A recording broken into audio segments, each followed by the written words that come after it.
ప్రపంచ నేతలు, వ్యాపారులు, ప్రముఖుల రహస్య లావాదేవీల్ని బహిర్గతం చేసిన పనామా పత్రాల వ్యవహారంలో ప్రకంపనలు కొనసాగుతున్నాయి. తాజాగా విదేశీ సంస్థలు కలిగి ఉన్న 3 తెలుగువారు సహా మరికొందరు భారతీయ వ్యాపారుల పేర్లు వెల్లడయ్యాయి.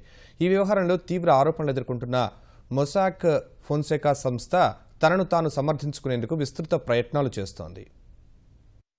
విదేశీ సంస్థల ద్వారా రహస్య లావాదేవీలు సాగించిన మరింత మంది భారతీయుల పేర్లను పరిశోధనా పాత్రికేయుల అంతర్జాతీయ సమాఖ్యలో భాగస్వామ్యమైన ఇండియన్ ఎక్స్ప్రెస్ పత్రిక వెల్లడించింది. వేర్వేరు రాష్ట్రాలకు చెందిన వ్యాపారవేత్తల పేర్లతో 3వ జాబితాను విడుదల చేసింది. హైదరాబాద్కు చెందిన మోటూరి శ్రీనివాస్ ప్రసాద్ బ్రిటిష్ వర్జిన్ ఐలాండ్స్లో నమోదైన 4 సంస్థలకు సంచాలకుడని పనామా పత్రాల ద్వారా తేలినట్లు ఇండియన్ ఎక్స్ప్రెస్ తెలిపింది. నందన్ క్లీన్టెక్ ఎండీ అయిన ప్రసాద్ ఆసియాలోనే అతిపెద్ద జీవ ఇంధన ప్రాసెసింగ్ కేంద్రం స్థాపించిన వ్యక్తిగా గుర్తింపు పొందారు. బయోడీజిల్ ఎగుమతుల్లో అక్రమాలకు పాల్పడ్డారన్న ఆరోపణలపై 2012 ఏప్రిల్ 2న అరెస్టైన ఆయన ప్రస్తుతం బెయిల్పై ఉన్నారు. మోటూరి శ్రీనివాస్ ప్రసాద్తో పాటు హైదరాబాద్కు చెందిన మరో 2 పేర్లను ఇండియన్ ఎక్స్ప్రెస్ వెల్లడించింది. ఓలం భాస్కర్రావు, భావనాసి జయకుమార్ అనే 2 వ్యక్తులు ప్రసాద్ స్థాపించిన సంస్థల్లో సంచాలకులుగా, వాటాదారులుగా నమోదైనట్లు తెలిపింది.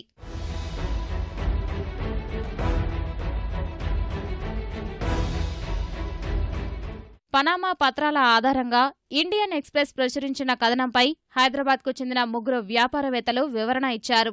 ఏదొక వ్యాపారం చేయాలన్న ఆలోచనతో ఆయా సంస్థల్ని ప్రారంభించామన్న మోటూరి ప్రసాద్ వాటి ద్వారా పెద్దగా కార్యకలాపాలు నిర్వహించలేదని, ప్రస్తుతం అవన్నీ క్రియారహితంగా ఉన్నాయని చెప్పారు. పనామా పత్రాల్లో పేర్కొన్న సంస్థలతో తనకెలాంటి సంబంధం లేదని జయకుమార్ స్పష్టం చేశారు. విదేశీ ఖాతాలపై కనీసం తనకు సమాచారమైనా లేదని చెప్పారు. తన చిరునామాతో నమోదైన 2 సంస్థలు తన భార్యకు చెందినవని జయకుమార్ వివరించారు. వ్యాపారం చేసే ఉద్దేశంతోనే బ్రిటిష్ వర్జిన్ ఐలాండ్స్లో సంస్థలు ప్రారంభించినా అనుమతులు పొందేందుకు ఎక్కువ ఖర్చవుతున్నందున వాటిని అలానే వదిలేసినట్లు ఓలం భాస్కర్రావు కుమారుడు సందీప్ తెలిపారు. తన తండ్రి పదవి విరమణ తర్వాత ఆయా సంస్థల్ని మోటూరు శ్రీనివాస్ ప్రసాద్ తన ఆధీనంలోకి తీసుకున్నారని చెప్పారు. అటు పనామా పత్రాల వ్యవహారంపై విచారణకు సిద్ధమని ఆరోపణలు ఎదుర్కొంటున్న ఉక్రెయిన్ అధ్యక్షుడు పెట్రో పోరోషెంకో స్పష్టం చేశారు. తన వ్యాపారాలన్నీ పారదర్శకంగా, సక్రమంగా సాగుతున్నాయని చెప్పారు.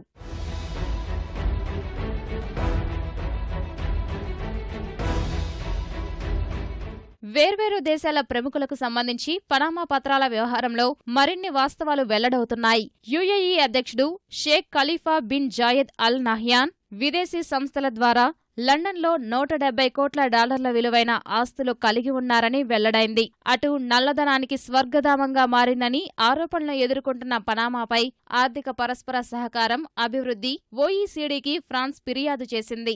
సహకరించని దేశాల బ్లాక్ లిస్టులో పనామాను చేర్చాలని ఫ్రాన్స్ అభ్యర్థించగా ఈ చర్యను తిప్పికొట్టడంపై పనామా ప్రభుత్వం కసరత్తు చేస్తోంది. పనామా పత్రాల వ్యవహారానికి కేంద్ర బిందువైన మొస్సాక్ ఫోన్సేకా సంస్థ ఎదురుదాడిని మరింత ముమ్మరం చేసింది. విదేశాల నుంచి కొందరు తమ సర్వర్లను హ్యాక్ చేశారని ఆరోపించింది. ఈ వ్యవహారంలో హ్యాకింగే పెద్ద నేరమన్న మొస్సాక్ ఫోన్సేకా దాని గురించి ఎవరూ మాట్లాడడం లేదని విమర్శించింది.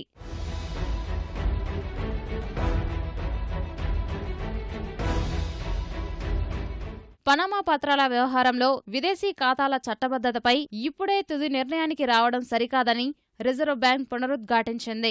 మంగళవారం ఆర్బీఐ గవర్నర్ రఘురాం రాజన్ వ్యాఖ్యల తరహా అభిప్రాయాన్నే వ్యక్తం చేసిన డిప్యూటీ గవర్నర్ ఎస్ఎస్ ముంద్రా విచారణ పూర్తయ్యాకే వాస్తవాలు వెల్లడవుతాయని అన్నారు.